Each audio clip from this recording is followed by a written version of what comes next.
Hey everybody, Dave here at Blue Bears Games. This week's episode is actually a couple of different things. First we're going to be doing the Commander unboxings, the one I do annually going forward. So every year I will go ahead and buy each precon and show you what's inside them. This year, however, a couple of different things happened. So I pre-ordered them, hoping to get them either on release day or hopefully a little before. It didn't happen due to the COVID-19 pandemic going on. So instead of getting them early or on time, I ended up getting them about a month late. So with productions being slow because of the virus and all the different things going on, uh, you know, we're in a different world today. So instead of getting them earlier on time, I'm doing these late. What I may be doing is an entire week of just getting all the videos done for them to show you what's inside them, and then going from there. I decided to start with the Red, White, Blue Timeless Wisdom for a couple reasons. Everybody wants to see that one anyway. It's the most popular one because of Fierce Guardianship. We know that that's in there. So I wanted to open it for another reason. I do want to do a Kakar deck, and there are a couple things in here, but I also am doing Animar, and there's a land in here I need to pull from here just to put into that deck. So I'm going to go ahead and open this up, show you what's inside, see if, so for anybody who doesn't know what's inside or just wants to see what they are, couldn't get their hands on it, what have you, that's what I do these for. I want to document everything I open as I open them. So let's go ahead and show you the first thing.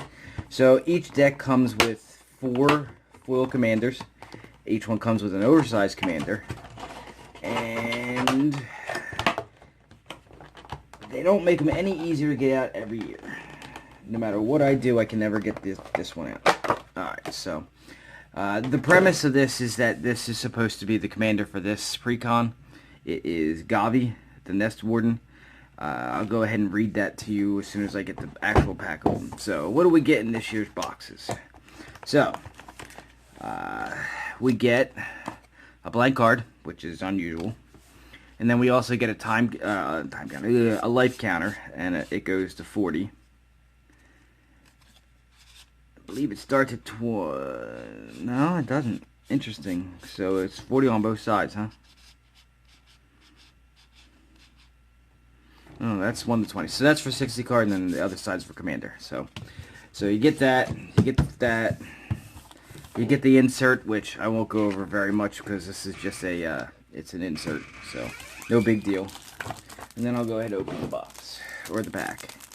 So, let's see what we get.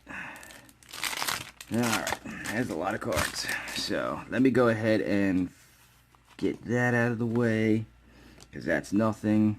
And then we'll go over the deck. So the first 4 cards are going to be the full commanders. Specifically the ones that they tout are the big difference this year is the 4 foil commanders. So you get a Gavi, which is the red, white, blue. The main commander for this one is a 2/5. It says, let me go ahead and zoom in a little bit. And it says you may pay 0 rather than pay the cycling cost of the first card you cycle each turn, and whenever you draw your second card each turn, you create a 2/2 red and white dinosaur cat token, which they provided for us, dinosaur cat tokens. So the secondaries are Akim, the soaring wind, so it's red, white, blue, and 2. It's a 3/4 flying bird dinosaur. Whenever you create 1 or more tokens for the first time each turn, create a 1/1 white bird creature token with flying. And for red, white, blue, and 3, create creature tokens you control, gain double strike until end of turn. So, first thing off the bat, I may actually put that in Kakar. So that's a good thing.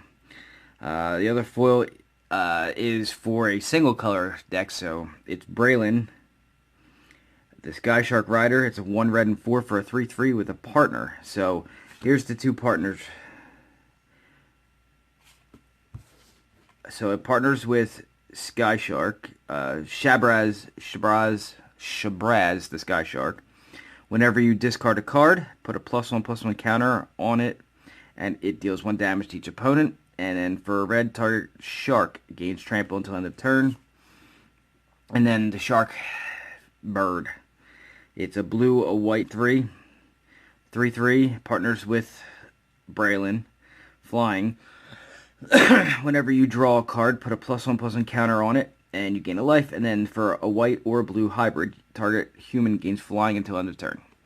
So those are the 4. So that's what they did. They gave you 2 commanders and then a pair commander all in foil. So that's the first part. We got some tokens here. Let me see here. So they gave you the human soldier, an insect, an elemental, some soldiers, and then dinosaur cats. So that's the first part. Alright, into the deck. I don't know how they have it set up in here. Oh, look at that. On the other side, I didn't see that. On the other side of the tokens is other ones. Kraken, drakes. Excuse me. Treasure tokens, bird tokens. So, alright.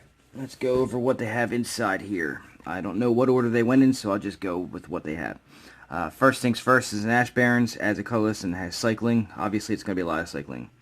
Azorius Chancery, so a lot of basics. Boros Garrison, a command tower, Desert of the Fervent, End of the Mindful, End of the True.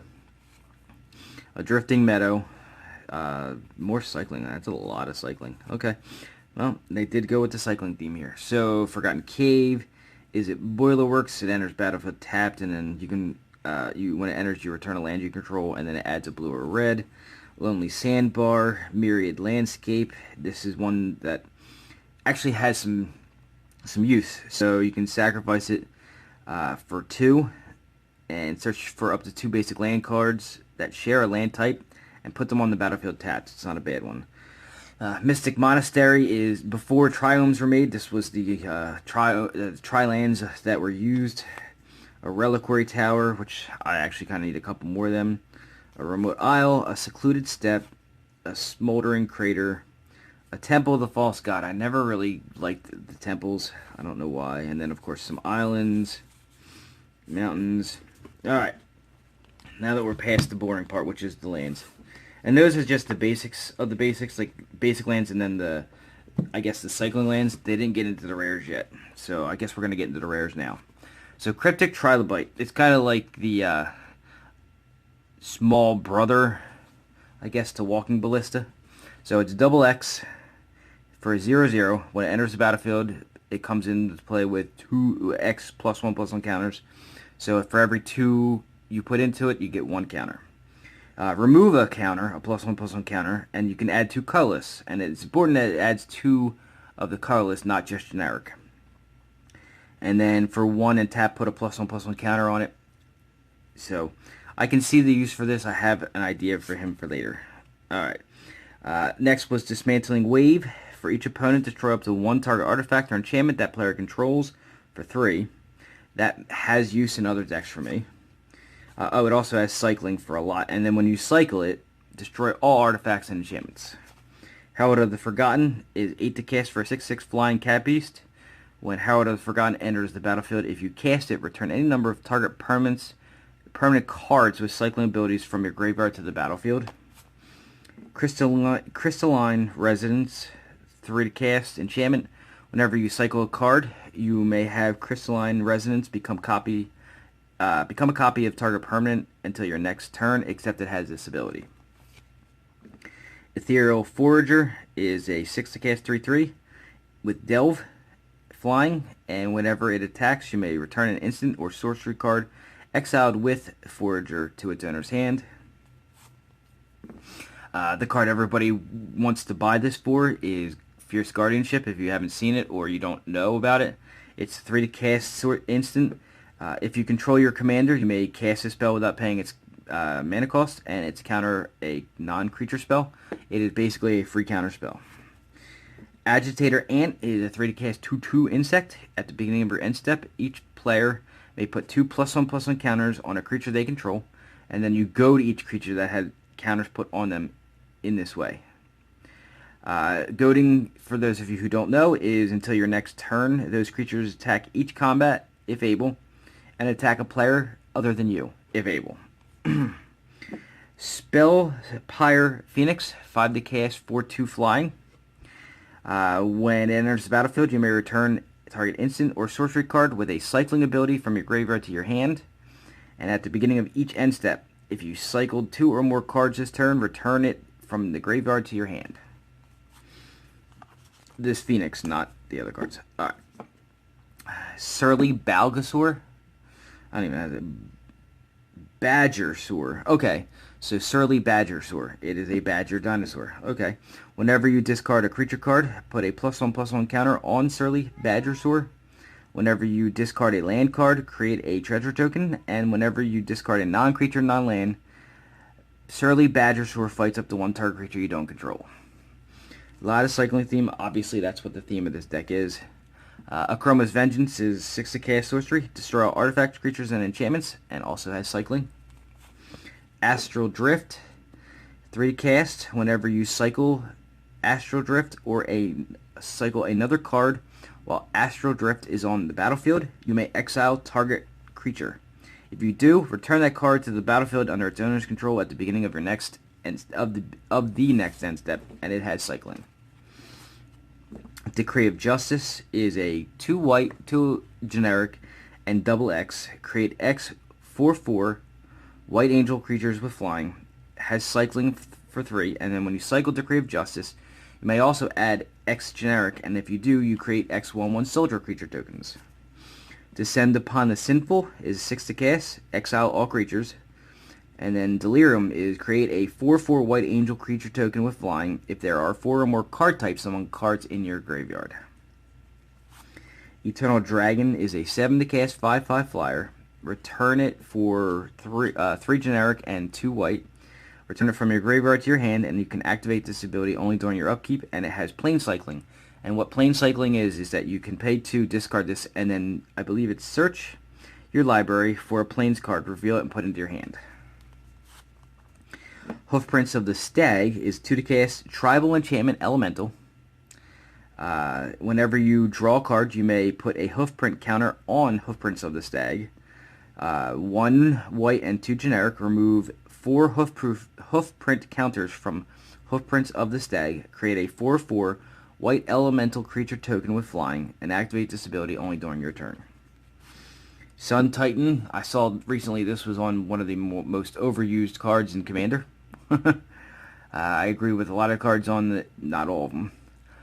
6 to cast 6/6 Vigilance, and when it enters the battlefield or attacks, you may return target permanent card with converted mana cost 3 or less from your graveyard to the battlefield. Hi, Misty. That was my cat. Or actually, it was my girlfriend's cat. She wants to be part of the videos really bad. So, Curator of Mysteries is a 4 to cast, 4/4 flying. Whenever you cycle or discard another card, you scry 1, and it has cycling of blue. Drake Haven, I actually have this in my Nakusar deck. It's a 30 cast enchantment. Whenever you cycle or discard a card, you may pay 1 generic. If you do, create a 2/2 blue Drake creature token with flying. Oh, hi kitty. Bye kitty. Yeah, she really wants to be part of these videos. She likes to barge into what I like to call my studio room, because I close the door and she doesn't like closed doors. Anyway, New Perspectives is a 1 blue 5 generic enchantment. When New Perspectives enters the battlefield, draw 3 cards. As long as you have 7 or more cards in your hand, you may pay 0 rather than pay cycling costs. Nimble Obstructionist, 3 to cast, 3/1 flying bird wizard with flash. Cycles for blue and 2 generic.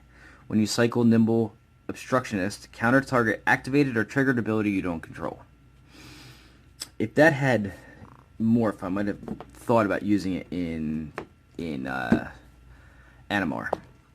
There are a lot of cards that are, still trying to figure out how to make Animar work. I'll get it though. Alright. Next up is Portal Mage, 3 to cast, 2/2 with flash. When it enters the battlefield during the declare attackers step, you may reselect which player or planeswalker target attacking creature is attacking. Chandra Flamecaller. I originally had this in Perforos and then took it out for the younger Chandra. No, that's not a dig on, how I am. Chandra is 2 red, 4 generic. Comes into play with 4 loyalties. Its +1 is create 2/3/1 red elemental creatures with haste. Exile them at the beginning of your next end step. For 0, discard all the cards in your hand, then you draw that many cards, +1, and it has -X, where Chandra Flamecaller deals X damage to each creature. Tectonic Reformation, 2 to cast enchantment. Each land card in your hand has cycling for a red, and this can cycle as well for 2. Isperia Supreme Judge, at one point in time I had this in Alluro. 2 blue, 2 white, 2 generic, flying. Whenever a creature attacks you or a planeswalker you control, you may draw a card, and it's a 6/4 flyer. Mercurial Chemister is 1 red, 1 blue, 3 generic for a 2/3. You can pay a blue and tap it to draw 2 cards, or a red and tap it to discard a card, and it will deal damage to target creature equal to the discarded card's converted mana cost. Niv Mizzet the Firemind. I like Perun myself, but each their own. 2 red, 2 blue, 2 generic, 4/4 flyer. When you draw a card, Niv Mizzet the Firemind deals 1 damage to any target, and you can tap it to draw a card. One of the other reasons why this is the more popular of the Commander 2020 precons is because the Locust God also came in it. It's a red, a blue, and 4 generic for a 4/4. It's a god. It's a legendary creature. It has flying. And then whenever you draw a card, create a 1/1 blue and red insect creature token with flying and haste. And then you can pay a blue, a red, and 2 generic to draw a card, then discard a card. And when it dies, return it to its owner's hand at the beginning of the next upkeep. Alright. Abandoned Sarcophagus. 3 to cast for an artifact. You may cast spells that have a cycling ability from your graveyard. Really good for this deck. In fact, it's probably one of the best cards for the deck. If a card that has cycling or a cycling ability would be put into your graveyard from anywhere and it wasn't cycled, exile it instead. Fluctuator. This was talked about how it got a reprint finally. It's 2 to cast. Cycling abilities you activate cost up to 2 less to activate. So essentially for most things it makes them free. Psychosis Crawler, one of my favorites. I use this in a lot of different decks. 5 to cast for a star, what used to be XX. Its power and toughness are equal to the number of cards in your hand. And whenever you draw a card, each opponent loses a life. I use this in the Kusar. It's one of the very few creatures I do put in there. If there was a non-creature artifact version of this, I would put that instead. Exotic Orchard. Looks like I believe every year they've been putting one of these in each precon. It taps to add 1 mana that a land an opponent controls could produce. Hostile Desert. It adds a colorless, and you can pay 2 and exile a land card from your graveyard, and it becomes a 3/4 elemental creature until end of turn, and it's still a land. Irrigated Farmland. It is a plains island that enters the battlefield tapped with cycling 2.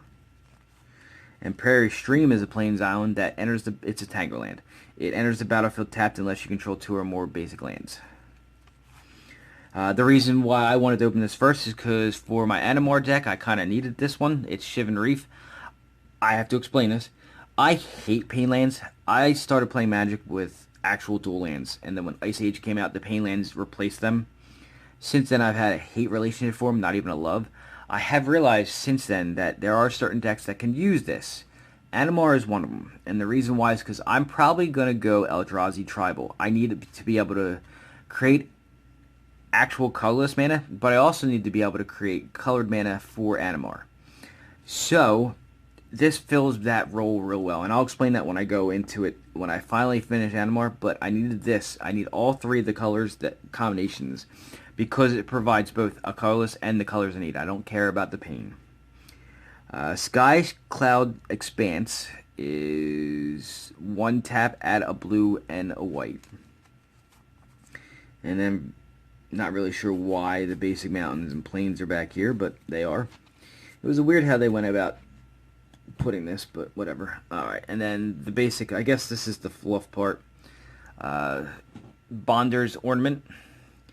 3 to cast artifact. You can tap it to add 1 of any color, or pay 4 and tap it. Each player who controls a permanent named Bonder's Ornament draws a card.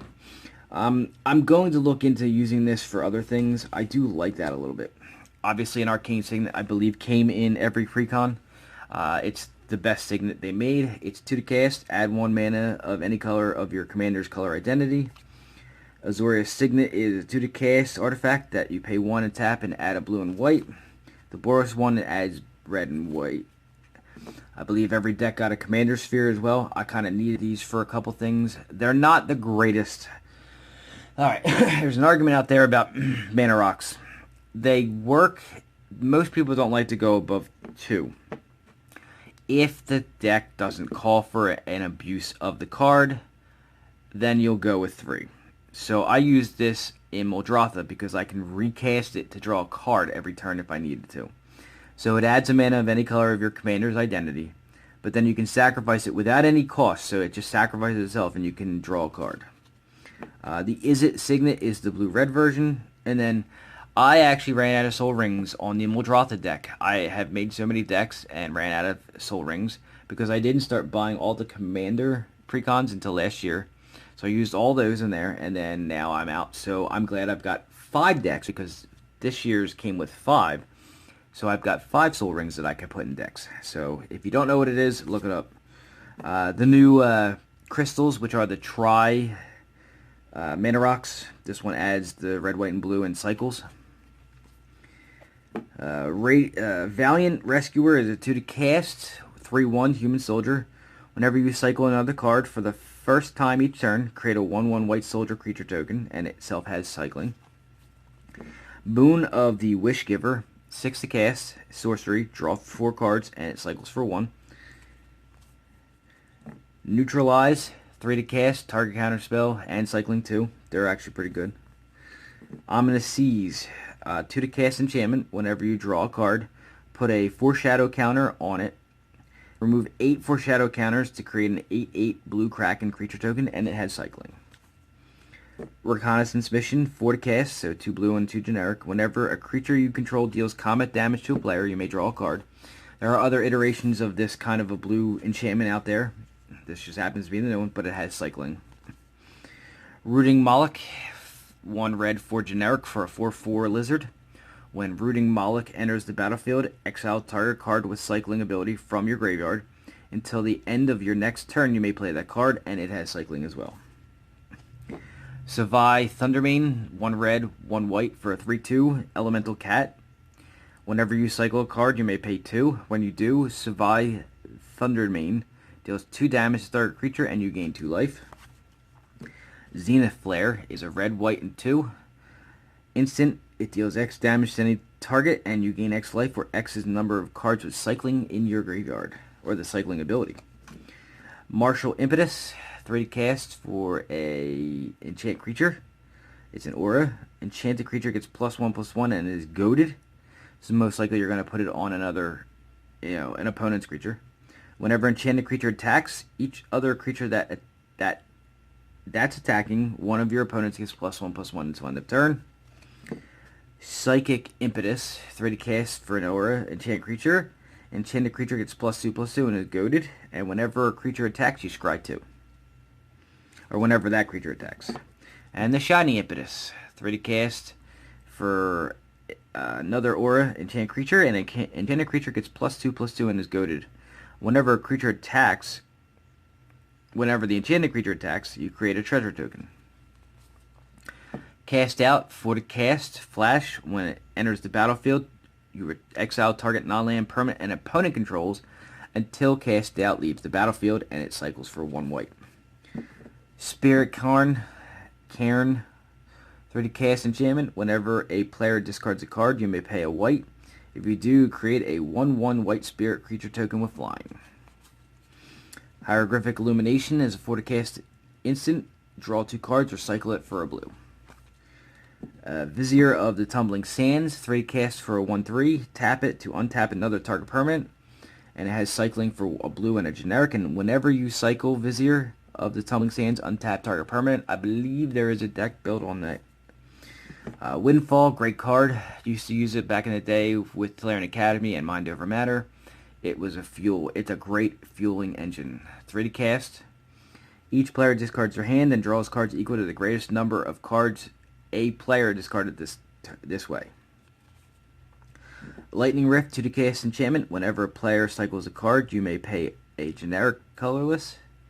And if you do, Lightning Rift deals 2 damage to any target. Slice and Dice, 6 to cast. It deals 4 damage to each creature. And it can cycle for a red and 2 generic. And then whenever you cycle Slice and Dice, you may have it deal 1 damage to each creature. And last but not least, Migratory Route, 1 white, 1 blue, 3 of any. Create 4 1/1 white bird creature tokens with flying, and it has basic land cycling, so you can pay 2, cycle it, and go get any basic land. So that is the Timeless Wisdom deck. I see the hype that people are giving it, where they're like, oh, I want to make a cycling deck because there's a lot of good stuff in here. It has a lot of good, cool things that you can do. The deck itself comes with Fierce Guardianship. It comes with a Locust God. It's a good deck. I'm still a little confused as to why I have an actual completely blank card, but I guess it was a filler. I don't know. I'll find out if it has any value. I don't really need it. But so that was the Timeless Wisdom, as I said. Not a bad little deck. I will be, unfortunately, I'll be bastardizing it for my own actual use. I want to put a card together, and there's a lot of stuff in there. So that's all I have for you this time. I'm going to be doing the other 4 very shortly. So until then, I will see you next time. Please do me the favor that I ask every time at the end of any video. Like, subscribe, share. Go to the Facebook page if you have any comments or questions, or put them in the section below after the description. And until next time, have a good one.